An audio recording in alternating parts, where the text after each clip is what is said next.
I am Dr. S.L Verma, Professor Mechanical Engineering Department from Noida Institute of Engineering and Technology. I will be delivering this lecture on heat treatment part 1.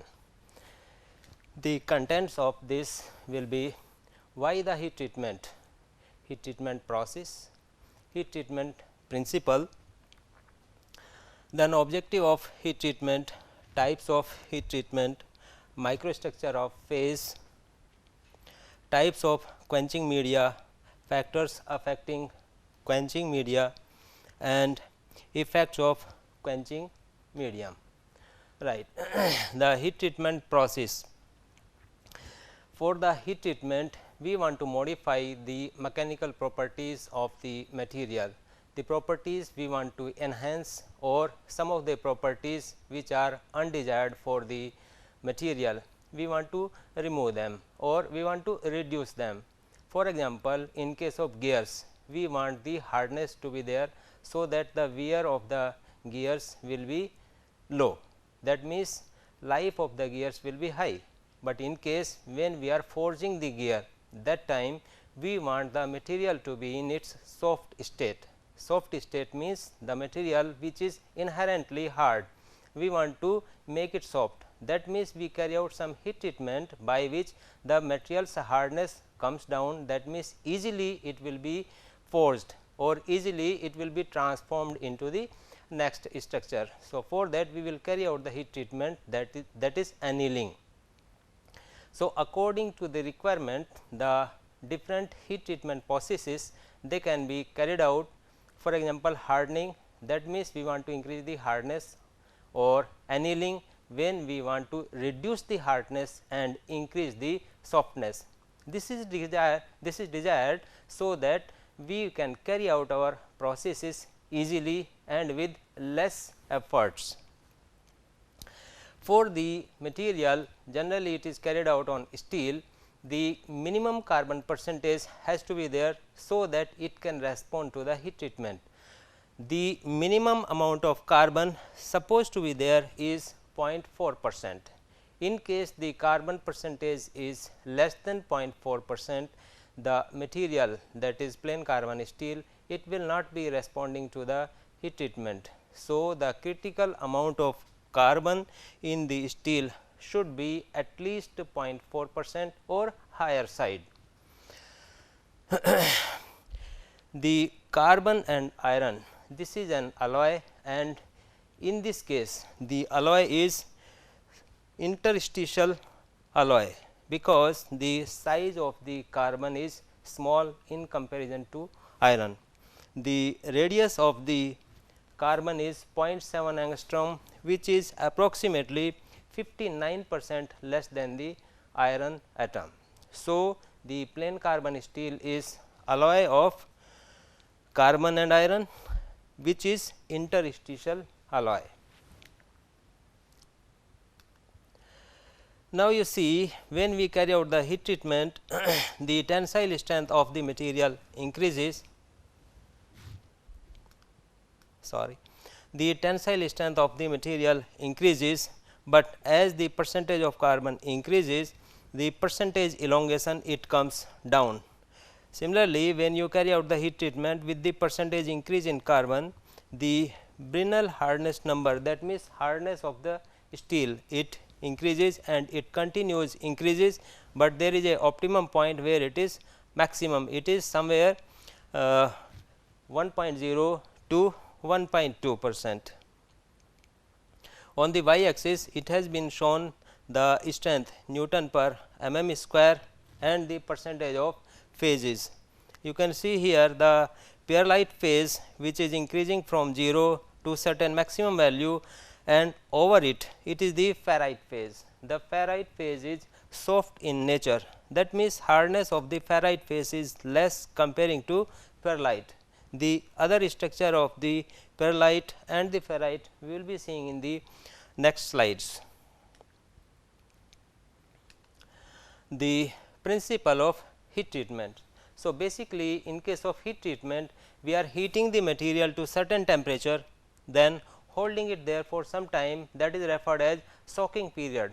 So, from that it is quenched under specified conditions and the quenching rate is determined what is the structure we want to achieve, because according to the structure, that means microstructure of the material, the properties will be different, because in case of slow cooling you get the structure ferrite, or in case of drastic cooling or quenching you get the structure martensite. Martensite is very hard, but ferrite is quite soft.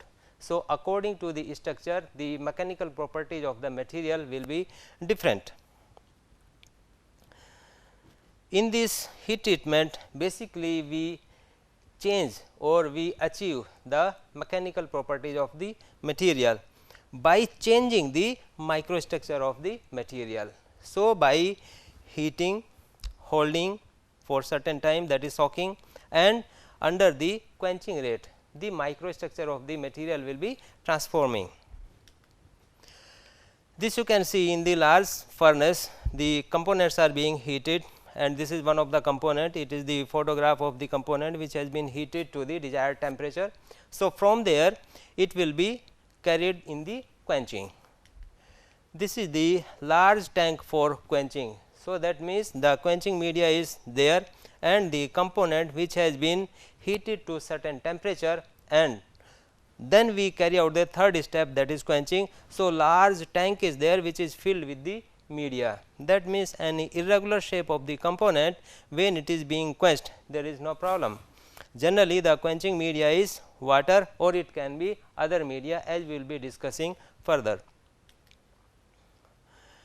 Objective of heat treatment process: we can achieve the strength, hardness or wear resistance increment. That means, the major objective of the heat treatment is to increase the strength and hardness.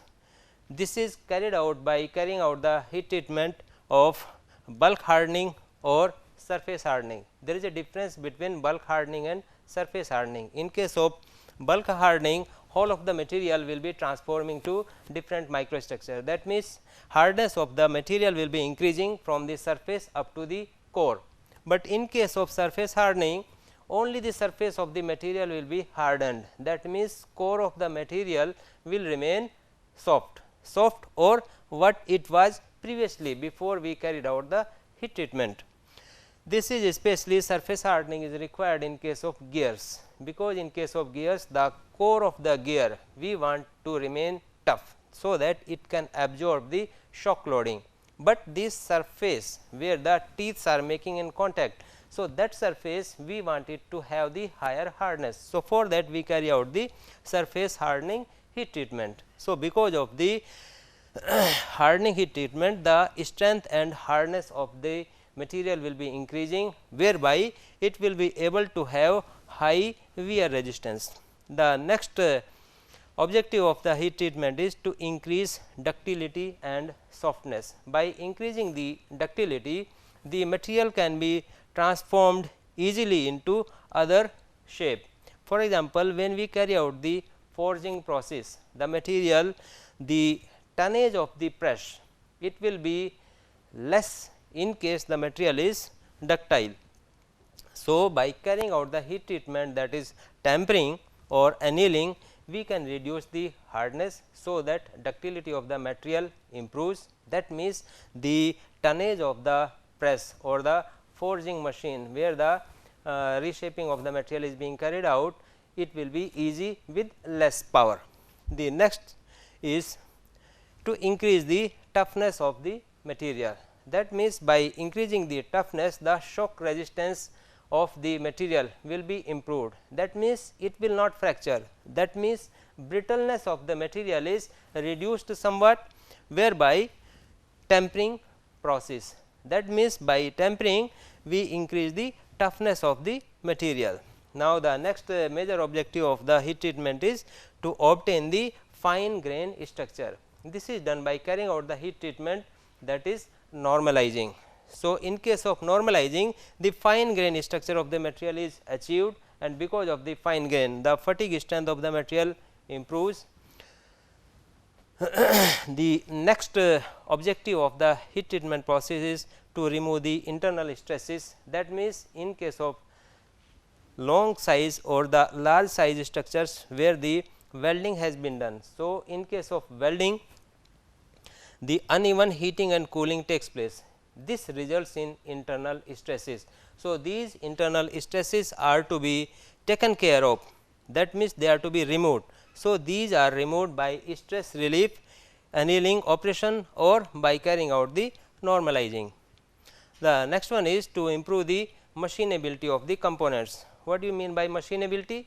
That means easy of machining, how you transform the material, how you reshape it. For example, you carry out the turning operation on lathe machine. So, in case the hardness is very high, it will be very difficult for the tool to remove the material in the form of chips. So, in case you carry out the full annealing operation, you will be able to carry out your operation easily. That means, machinability of the material has been improved. The next important point is improving cutting properties of the tool steels. Some of the steels we design and we make it hard, so that it cuts better when it is used as a cutting tool.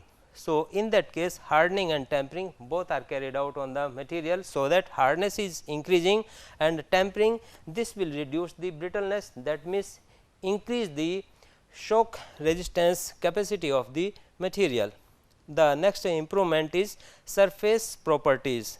By surface properties means, when you carry out the surface hardening or precipitation hardening or surface treatment, the surface of the material, its hardness increases, whereas the core of the material, it remains soft, or you can say it remains tough. The next is to improve the electrical and magnetic characteristics of the material. This is done by recrystallization or phase transformation or edge hardening of the material. Various types of heat treatment are there. It is done for bulk hardening or for the surface. Accordingly, it has been categorized in two, that is, the bulk means throughout the material the changes will be there, but in case of surface the changes will take place only on the surface. Below the surface up to certain depth the changes are there, and after that sorry, and after that it remains same as it was previously. The various operations which are carried out for the bulk are annealing, normalizing, hardening, tempering. Tempering is further in Mar tempering and Aus tempering. In case of annealing, we have full annealing, recrystallization annealing, stress relief annealing and spheroidization annealing. In case of surface hardening, the divided in further two, that is thermal and thermochemical. In case of thermal, we have got the flame hardening, induction hardening, laser hardening and electron beam hardening. In case of thermochemical, it is carburizing, nitriding or carbonitriding. In case of thermal and thermochemical, there is a difference. In case of thermal, the material will respond only when the sufficient carbon percentage is there in the material. That means, it is generally referred when the carbon percentage is approximately 0.4%. This will respond, but in case the carbon percentage is low, then we are diffusing carbon into the surface by carburizing, or we are transforming the material into its nitrides. Nitrides are having the higher strength, that means, the surface over which the nitriding operation is taking place, the hardness will improve. Or we can carry out the carbonitriding, that means, carbon and nitrogen both will be getting diffused into the surface.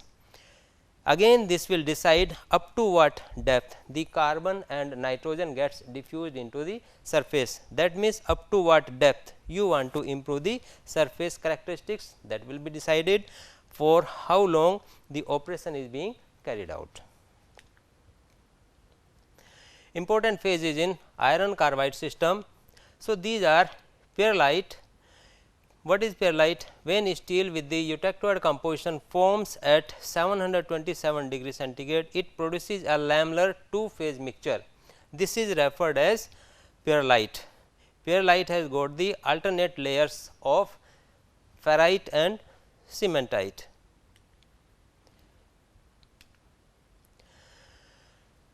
This you can see the microstructure whereby the ferrites they are shown as dark color, and the martensite which is very hard structure you can see of slightly you can say not very dark, but silvery white side, because the cementite it is nothing but iron carbide. So, iron carbide it is silvery white and the darker phase is ferrite. The ferrite phase it has got the mechanical properties, it is bit soft, but martensite the characteristics are it is quite hard. This is another microstructure where it shows the perlite. Perlite is alternate layers of ferrite and cementite. It has got a specific characteristics where it can be easily recognized, because the alternate layers are there. Similarly, at the grain boundaries you can see the precipitation of carbon takes place, which is nothing but graphite. This graphite it imparts another characteristics to the material whereby it will be able to absorb the shock. That means, the structure which is having the graphite in this form, flex form, that is referred as. So, in this case the shock loading or the vibration absorbing capacity of the material is enhanced. Types of quenching media. As we know, in case of principle of heat treatment, we are heating the material, we are soaking it, that means holding it for certain period of time, and the third stage is we are quenching it. Quenching means specified rate of cooling. So, what media you are using, that will decide what is the cooling rate, because higher the cooling rate the drastic changes will be there, and the austenite which has been formed at higher temperature it will be transforming into the austenite. When it transforms into ferrite or perlite or cementite, martensite, accordingly the mechanical properties will be enhanced. So, higher the rate of cooling, austenite will be transforming directly into martensite, but slower the cooling it will be transforming into either ferrite or perlite. Again it will depend upon what is the cooling media. Generally we are using water. Water gives a drastic quenching 982 degrees centigrade per second. When you quench the material, the rate of heat loss is taking place. Okay. Generally we are using the cooling media, they are water, oil, brine, air, solid or caustic soda. As I told, when the material has been heated, the microstructure you get the austenite. This austenite is gamma iron, which is having the crystal structure as FCC, face centered cubic. Now, when the austenite structure, when you are cooling it, it will be slow cooling resulting in coarse perlite, or slower cooling than fine perlite. Moderate rate of cooling it will result in bainite.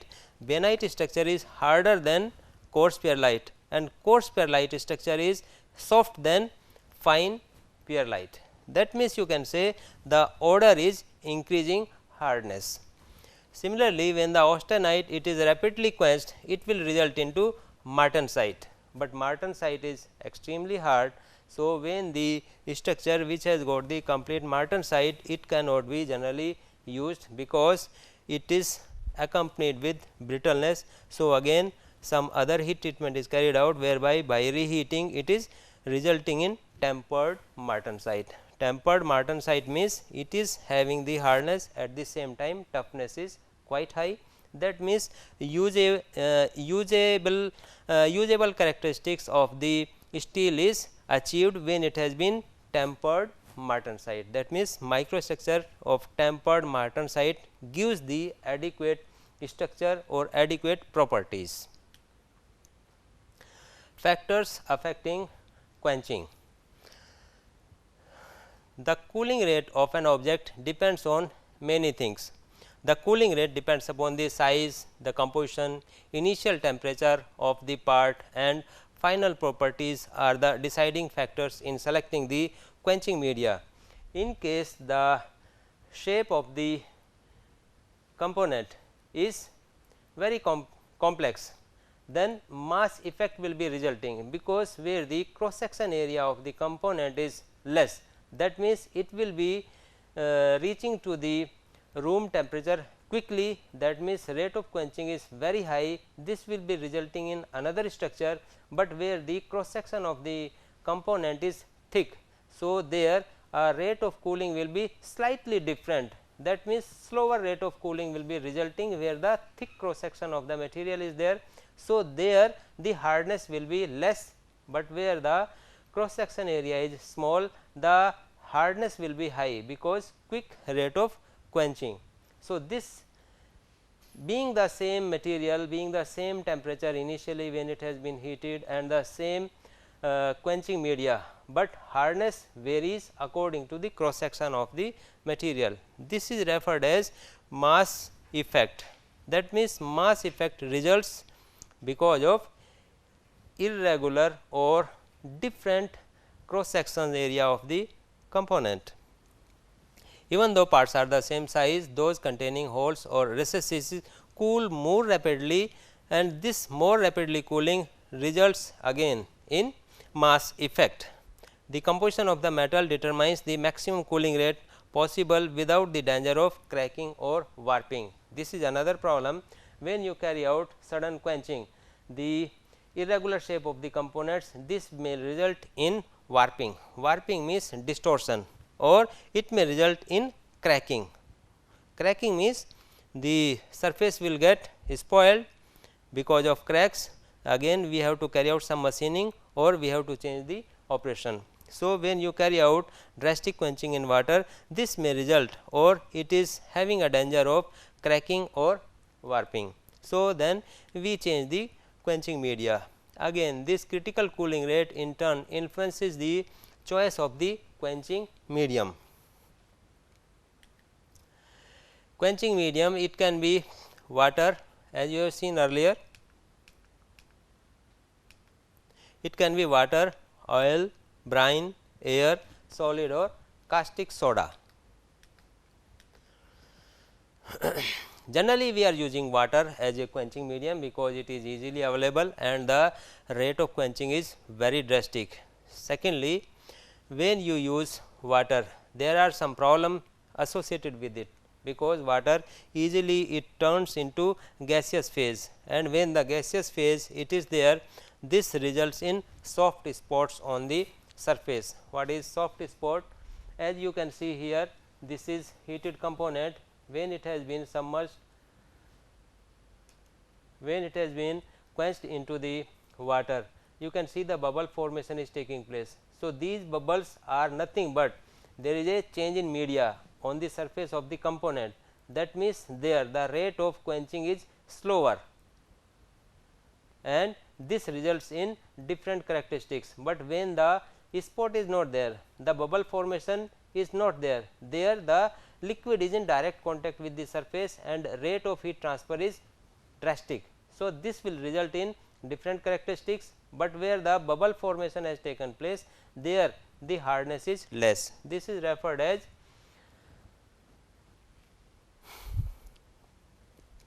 soft spots. These soft spots are formed because of the bubble formation. This is generally in case of water. The another quenching media is liquid. The hard effects of water, they can be controlled when you use other liquid. It can be oil, or it can be some chemical in liquid form, whereby the rate of cooling is not very drastic comparing to water. Similarly, different oils are there.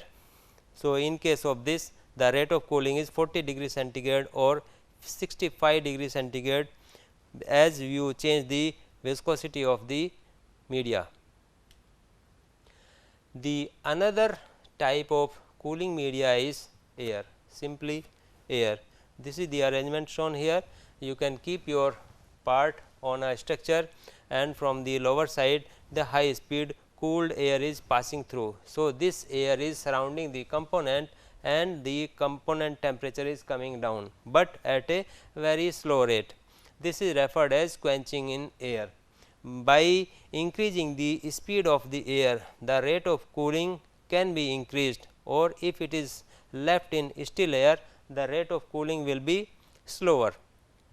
In case of annealing, generally the component is left in furnace itself, whereby the rate of cooling is very slow. It may take 2 days or 3 days for a component to cool down to the room temperature. So, in that case annealing operation generally will be seeing the component is left in the furnace itself and furnace supply is switched off.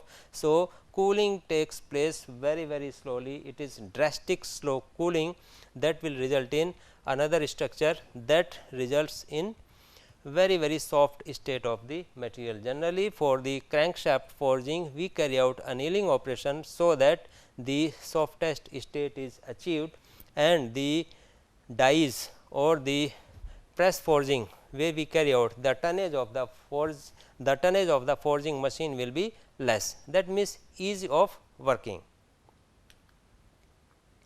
These are some of the comparisons when you use the different cooling medias. When you compare with water, we say it is 1.0, but when you use the sodium hydroxide, that is salts, so you see the rate of cooling is very drastic. It is comparing to water, it is 2.06, but when you come down and the air, still air, in case of still air, the rate of cooling comparison is 0.0152.